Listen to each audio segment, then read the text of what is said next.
di bawahnya, coba isaplah, kalau nggak dipijak-pijak kambing itu kita.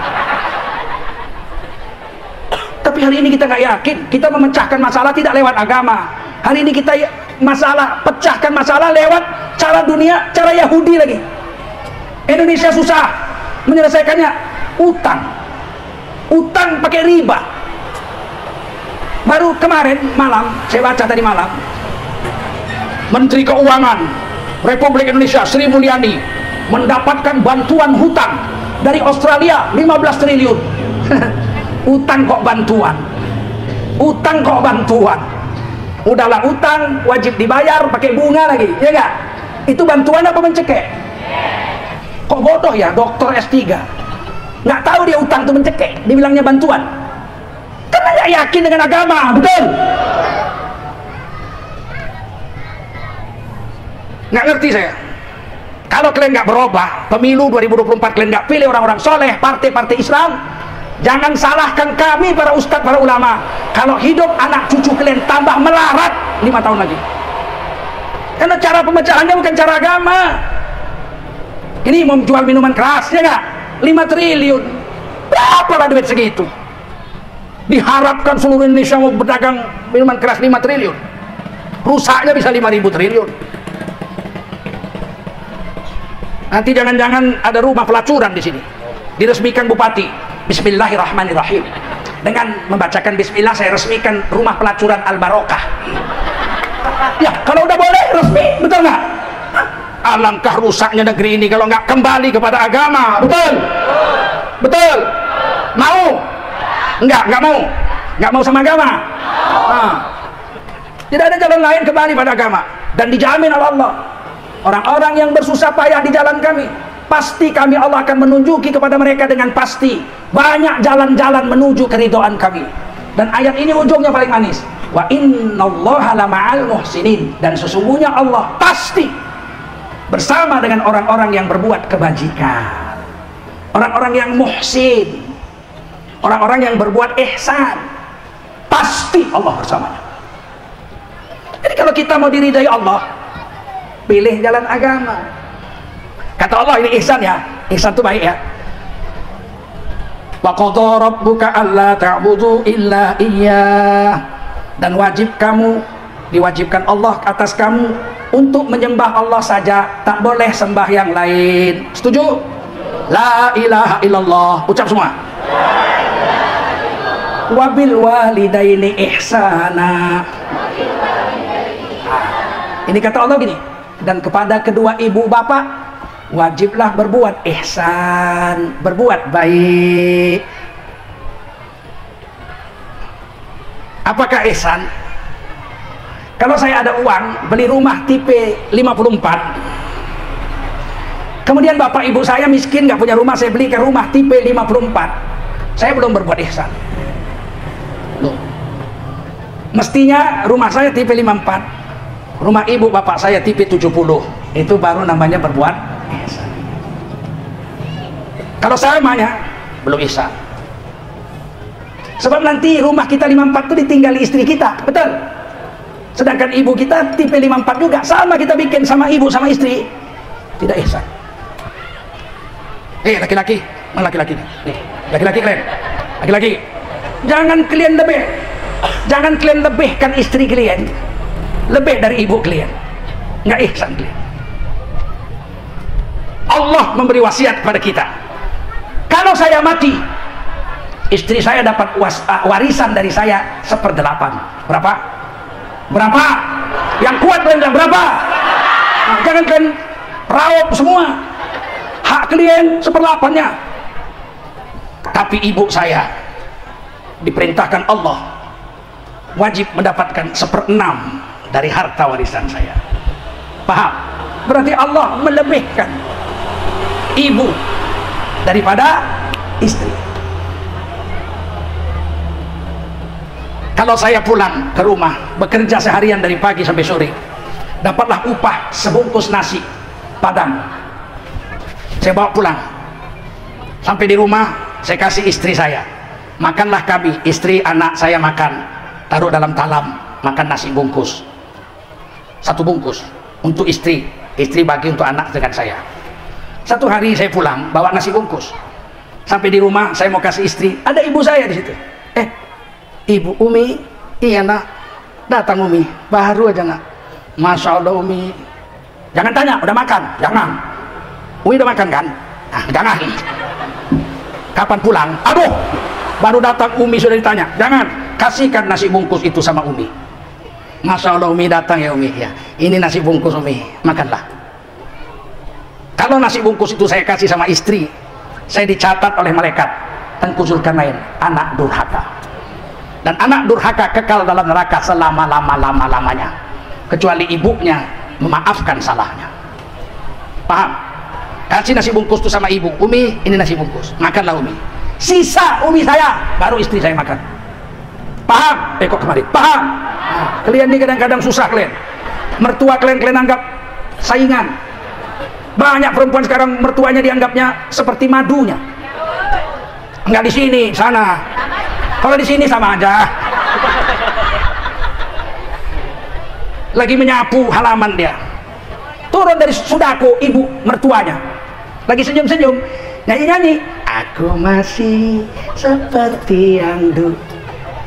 Tengoknya mertuanya datang, hilang senyumnya. Ini si Tuani tahu aja kalau tanggal 3 lakiku sudah gajian. Mesti mau minta duit suamiku ini. Begitu datang ibunya, assalamualaikum nak. Waalaikumsalam. Datang mama, kapan pulang? Langsung kapan pulang. Dia bukan mau minta duit suami ibu. Mertua ibu itu mau minta duit sama anaknya. Paham? Cuman anaknya ibu rampok jadi suami. Kemana lagi dia minta kalau nggak sama anaknya? Betul? Nggak mungkin dia minta ke Jakarta sama si kurus.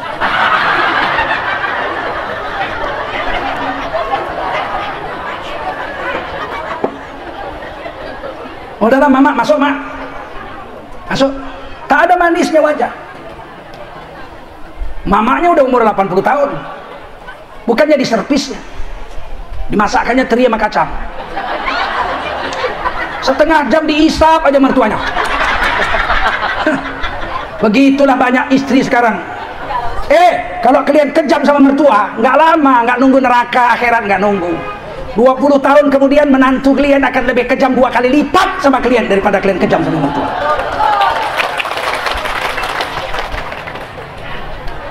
Kita laki-laki, kalau hari ini kita makan kenyang nih, hari Sabtu nih ya, makan kenyang satu hari ini, kita makan kenyang nih sama anak bini kita.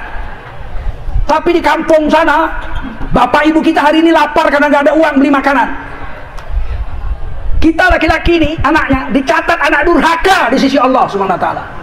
Tidak berhak anak laki-laki makan kalau bapak ibunya tidak makan. Paham? Saya ulangi nih. Tidak berhak anak laki-laki makan kalau bapak ibunya tidak makan. Ini berbuat ihsan. Saya waktu baru nikah tinggal di rumah ibu. Sebetulnya saya sudah nyewa rumah di Tembung. Tapi bapak saya wafat, tidak ada yang mengawani ibu. Adik saya belum nikah, yang 2 udah nikah, udah punya rumah sendiri-sendiri. Kakak saya tinggal lah menunggu adik saya kawin. Menantu baru tinggal di rumah itu. Karena perempuan ini ada hadis Nabi, ada 3 perempuan yang tidak boleh disatukan satu rumah. Dengar baik-baik kalian laki-laki ini, perempuan. Ada 3 perempuan yang tidak boleh tinggal satu rumah, karena akan sengsara salah satu atau dua-duanya. Pertama, jangan kau tinggalkan ibumu dengan istrimu satu rumah. Laki-laki, karena kalau enggak istrimu yang sengsara, ibumu yang sengsara. Maka saya tidak mau satu rumah dengan ibu saya, tapi terpaksa pernah setahun nggak ada yang ngurus ibu. Saya bilang sama istri, kau jangan lawan ibuku sekalipun. Aku minta tolong, ku sembah kau. Itulah istilahnya orang Melayu bilang, 10 jari, 1 dengan kepala, 11. Jangan kau ganggu ibuku. Kalau ada apa-apa ngomong sama aku, jangan sama ibuku. Setahun, pokoknya saya bilang sampai adik saya kawin. Makanya tidak boleh ibu dengan istri satu rumah. Kata orang barat, there cannot be 2 kings in 1 kingdom. Nggak boleh ada 2 raja dalam satu istana. Ibu saya menganggap saya miliknya, betul. Istri saya pun menganggap saya miliknya. Nggak boleh. Kalau jumpa mertua yang keras, istri kita kurus. Salah aja apa yang dibikin. Masa istri kita pakai cabai rawit, ya Allah, pakai cabai rawit, ya, matilah anakku kalau makan cabai rawit. Aku mamanya 27 tahun aku yang ngurus dia, gila kau. Anakku kalau makan cabai rawit mencret. Diam biniknya. Mana lah tahu orang binik baru, ya enggak? Tahu-tahu masak lagi besok pakai garam 2 sendok. La ilaha illallah, garam 2 sendok. Ya, aswin. Anakku kalau makan garam 2 sendok, aswin. Darah tingginya kumat. Besok masak lagi. Rimbang dimasak. Cepoka. Rimbang. Ini anakku kalau makan rimbang muntah. Lama-lama biniknya bilang, udahlah mama ajalah kawin sama anakmu, aku pulang ke rumah mamaku. Tidak boleh dua itu. Kalau jumpa menantu yang kejam, ibu kita pula yang hajab. Ya Allah, kau masak pakai cabai rawit? Iya. Mencret aku, mati pun nggak apa-apa. Mau apa? Mama awak yang hajab, ya enggak? Maka kata guru-guru kita semua diingatkan, jangan kau satukan ibumu dengan istrimu satu rumah. Kalau ada perempuan bisa satu rumah dengan mertuanya, sabar, itu menantu adalah calon ahli surga Allah SWT. Jarang itu. 1.500 nggak dapat. Jangankan 1, 1.500 nggak dapat. Ada yang sabar sama mertua, aku tunjuk tangan dulu. Yang tak pernah bertengkar sama mertua, coba tunjuk tangan. Nggak pernah bertengkar selama kawin. Ini ahli surga nih, 2, 3, 4. Begini banyaknya perempuan. Berarti yang lain melawan semua. Yang kedua, jangan satukan saudara perempuanmu dengan ibumu. Nggak boleh. Istri saya dengan adik perempuan saya satu rumah. Nggak. Kalau enggak, istri saya yang kurus, adik saya yang kurus. Betul. Kalau dapat adik ipar perempuan yang keras, dimasak bini lah paha ayam sepotong. Untuk anaknya yang masih kecil, balita makan ayam lah, sup. Disimpanlah di lemari. Datang adik ipar perempuan nih pulang kuliah, dibukanya. Ada makanan lain ikan tambang sama tahu. Tamban. Tapi ada sop ayam, dimakannya langsung. Kakak perempuannya bilang, iparnya bilang, ya Allah kok dimakan ayam itu sop untuk anak kita yang baru kecil ini, yang baru 2 tahun, dia harus minum kuah sop. Tak ada uang, cuma sepotong bisa dibeli. Diam kau, ini duit abangku ini. Kurus bini kita. Jumpa bini yang buas, udah mau begitu tengok yang di iparnya pulang, dikuncikannya lemari kantonginya. Adikmu makan, mana kunci kak? Pinggir sungai itulah kau cari. Tidak boleh 2 perempuan di satu rumah. Yang ketiga yang tidak boleh satu rumah, ingat nih, laki-laki, jangan kau satukan istrimu dengan istrimu satu rumah.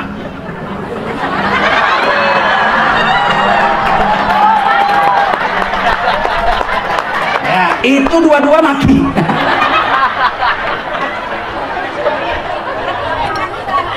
Ini susah, laki-laki ini susah nih.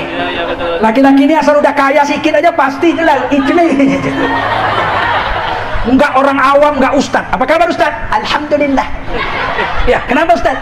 Bini udah 3 bini ustad. Sunnah. Sunnah kepala tuh kan? Iya, kadang-kadang jengkel aku. Kapan Nabi memadu istri pertama? Kutanya dulu, kapan Nabi memadu istri pertama? Ibunda Khadijah dinikahi umur 40, wanita tercantik dan terkaya. Nabi umur 25 tahun perkawinan berlangsung. Siti Khadijah umur 65, Nabi umur 50. Siti Khadijah wafat di pangkuan Nabi sebagai satu-satunya istri, tidak dimadu. Kalau Nabi Muhammad nafsunya besar, mengikutkan hawa nafsu, tak mungkin Nabi bertahan dengan seorang istri sampai umur 65. Betul? Kutanyalah dulu, perempuan umur 65 masih seksi apa enggak? Oi, jawab yang kuat, seksi apa enggak? Pastilah udah kiwir-kiwir. Tapi Nabi bertahan dengan istri satu. Maka kalau mau kawin 2, 3, 4, jangan bicara-bicara sunnah. Kawin aja. Berapa bini pak? 4. Sunnah? Bukan. Kenapa? Nafsuku besar. Udah, titik. Jangan bawa sunnah, betul? Kalau 1 kurang, ku agak 4 ku bikin. Jangan sok-sok, aku kawin 4 karena sunnah Nabi. Ya. Nanti mati di akhirat jumpa Nabi, ditanya Nabi, berapa bini kau? 4 ya Rasul, karena sunnahku atau karena nafsumu? Ditepuknya mencong udah. Kau salah agak lah. Laki-laki ini itu penyakitnya itu, asal udah kaya dik. kaya sedikit aja, tambah bini. Dibikinnya hebat kali. Umur 30 bisa lah, masih gagah. Umur 50 udah begini jalan tuh.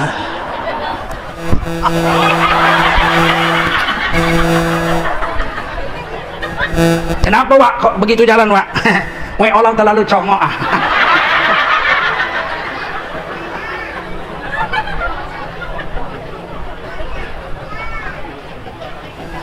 Sayangi istri.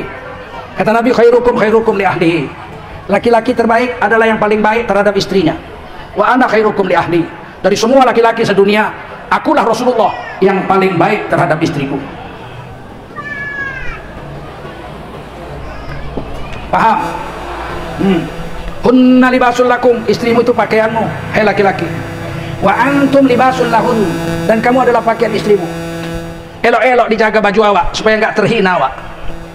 Kalau pakaian saya datang kemari robek-robek, yang dihina orang bukan baju saya, yang dihina orang siapa? Pakaian kita. Istri ini pakaian kita ya laki-laki. Kalau dia rusak, yang dihina orang bukan dia, kita. Bini kita pinggir jalan nyusukan anak, lewat orang, emak jang kata orang, lewat yang lain, iya, lewat lagi, amak, yang berhenti, aduh, kumpul di warung teh minum kopi. Kau tengok tadi, bini siapa lah itu, yang salah lakinya, betul. Bini siapa lah itu, bodohnya lelakinya kata orang. Dia yang bayar mahar, orang yang mendelik. Dijaga bini ini. Jadi kalau kawin dua boleh, tapi jangan satu rumah, nggak sunnah. Makanya ada orang nanya, bagaimana cara menentukan madu asli? Ada yang bilang madu asli itu kalau ditaruh di kulkas tidak beku. Namanya madu ditaruh di beku lah kalau taruh kulkas. Ada yang bilang madu itu kalau ditaruh di piring semut tak mau makan, itu asli. Mana ada, kalau madu dimakan semut lah. Apa cara menguji madu itu asli atau tidak? Bawa pulang ke rumah, kalau berterbangan piring, sendok, gelas, itu madu asli.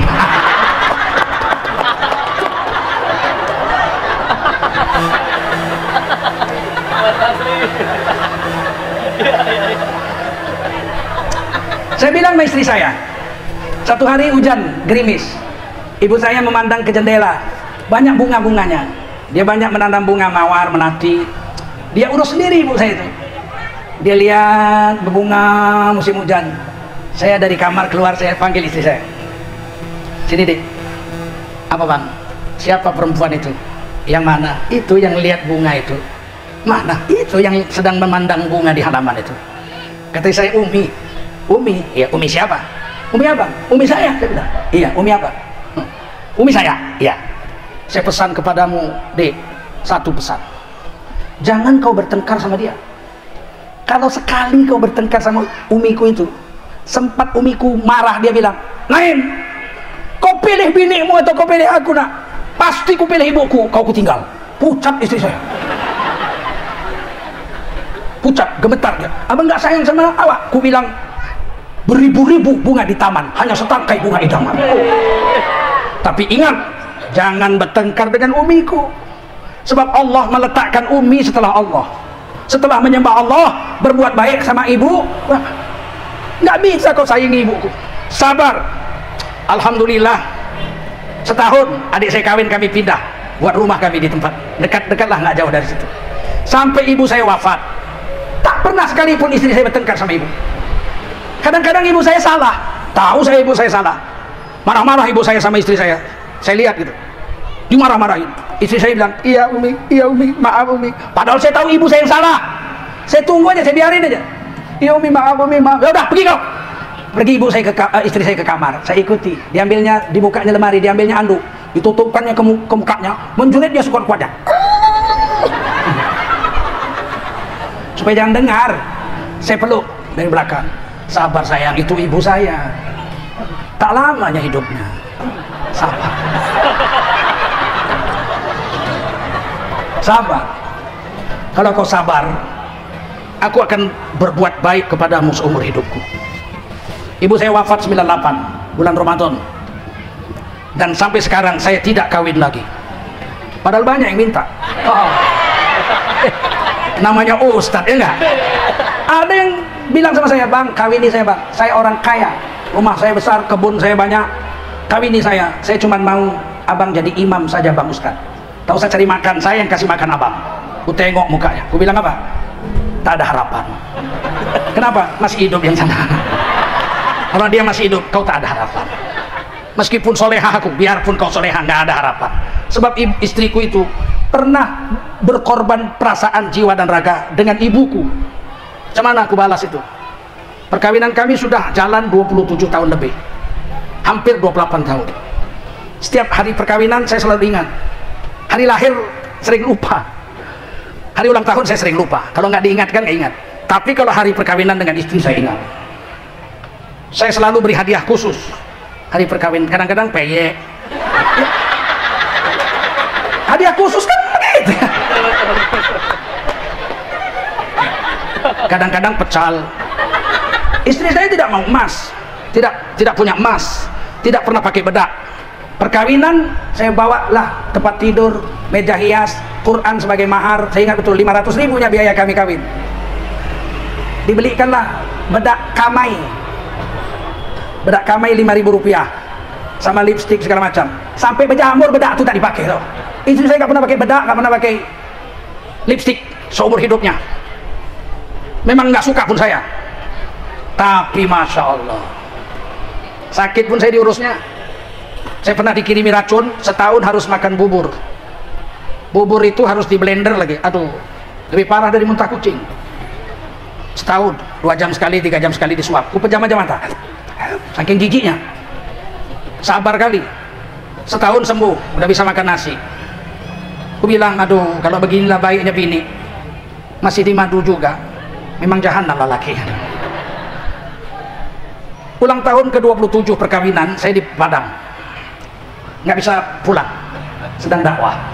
Sedih hati saya ambil kertas, lepas sarapan pagi saya karang lagu untuk istri saya. Saya ngarang lagu 20 menit, 15 menit jadi. Nggak perlu masuk hutan keluar gunung 15 hari. Itu bukan penyair, itu pemabuk. Saya karang lagu jadi, masuk mobil, saya bilang sama panitia, syuting. Pakai HP saya syuting. Saya mau kirim lagu untuk istri saya.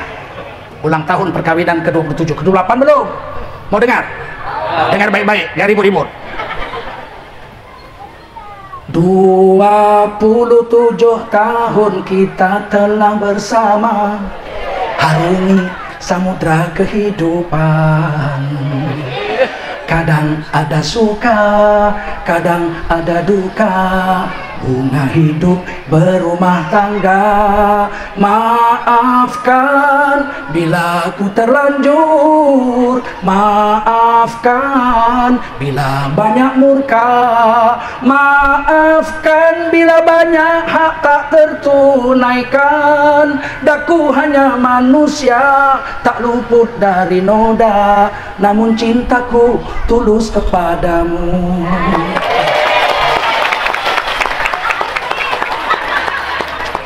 Begitu jadi kirim pakai WhatsApp, nggak sampai 5 menit dibalas istri saya gambar nangis. Indahnya rumah tangga, ya nggak? Kami tidak kaya, makan kami rebus-rebusan aja. Istri kami keturunan Sunda, orang Banten. Makannya rebus aja. Sekali-sekali lah lalap. Saya orang Melayu, biar rumah untuh asal gulai loma. Mula-mula kawin tuh tak sedap kurasa, betul. Udah pulang awak dari kampus USU ngajar jam 2:30, sampai di rumah kata istri saya, sebentar ya bang, dimasak dulu sayurnya, majang. Udah 2:30 dimasak, pakai kompor sumbu lagi. Jam 3 baru sampai. Sekali kuliah apa? Sawi hijau direbus. Jengkelnya lah, makan juga.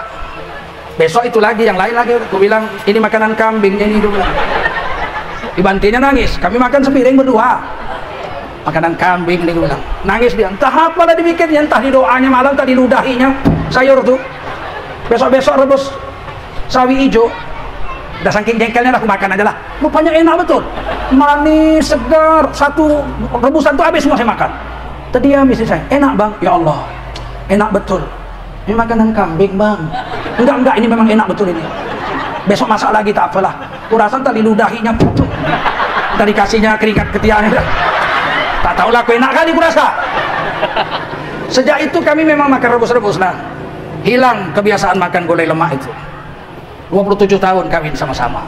Susah payah bersama. Susah bersama, senang bersama. Senang pernah juga, senang tinggal di Pondok Indah.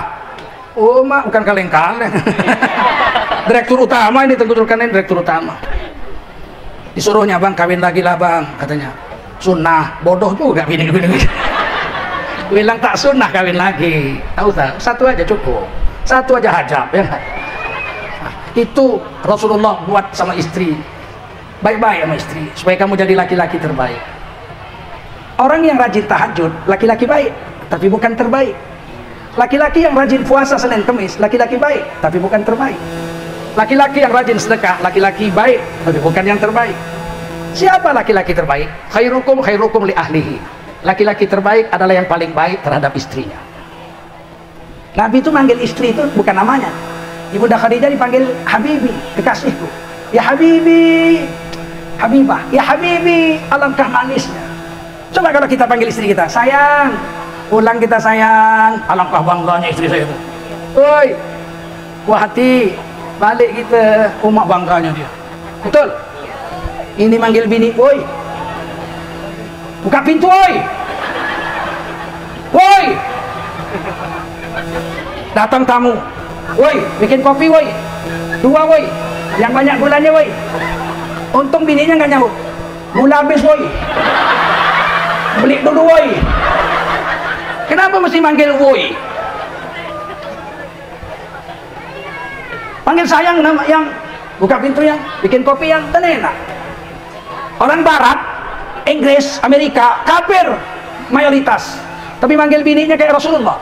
My darling, sweetheart, honey, my love, baby, I love you baby. Inggris, Amerika. Kita orang Islam 7 keturunan manggil istri apa? Woi, bininya kecil, unyil, buka pintu. Kalau bini kita kecil jangan panggil unyil, panggil yang membuat dia bangga. Si kumil-kumil, abang pulang, dia pun lari-lari buka pintu.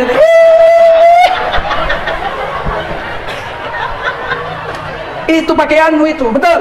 Muliakan istrimu. Ini kalau bini kita besar, kita hina. Pulang kerja kita tanya, mak, nak, apa pak? Mana kulkas?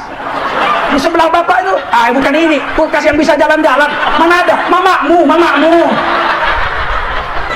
Dihinanya istrinya di depan anak-anak.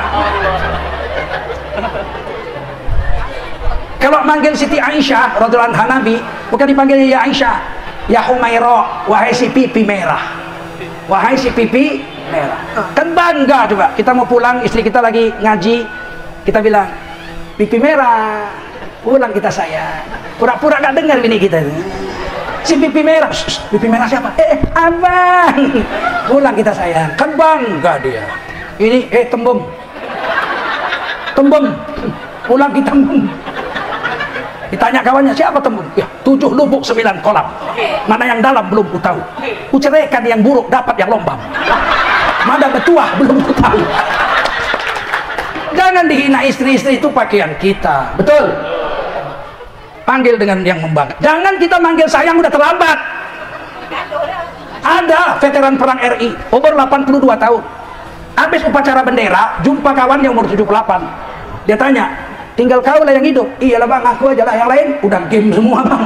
Pejuang kemerdekaan. Kata yang 82 tahun nih, mau singgah ke rumah, minum kopi kita, dekatnya rumah. Singgahlah. Sampai di rumah, yang 82 tahun itu memanggil istrinya, sayang, buatkan kopi sayang, pakai susu. Ini si Udin datang nih, kawan abang berjuang dulu. 2 ya sayang ya, banyakkan gulanya sedikit, biar jangan kumat mah kami. Datang istrinya, keluar, udah 75 umur bininya. Taruhkanlah teh, kopi tadi, susu. Minum bang, dipegang lakinya, pundak istrinya yang sudah 75 tahun itu. Terima kasih sayang, baik kali kau sayang. Tersipu-sipu istrinya masuk. Kawannya itu yang umur 78 itu tercengang. Hebat kali abang, udah umur 82 tahun abang masih mesra sama bini, manggil sayang. Hebat kali abang. Shhh, kata yang tua tuh, Aku lupa namanya. Terpaksa aku panggil sayang. Kalau aku tanya siapa namamu, ditepak aja lah. Paham? Sayangi istri, sayangi anak. Mudah-mudahan kita dunia bersatu, di akhirat kita akan bersatu.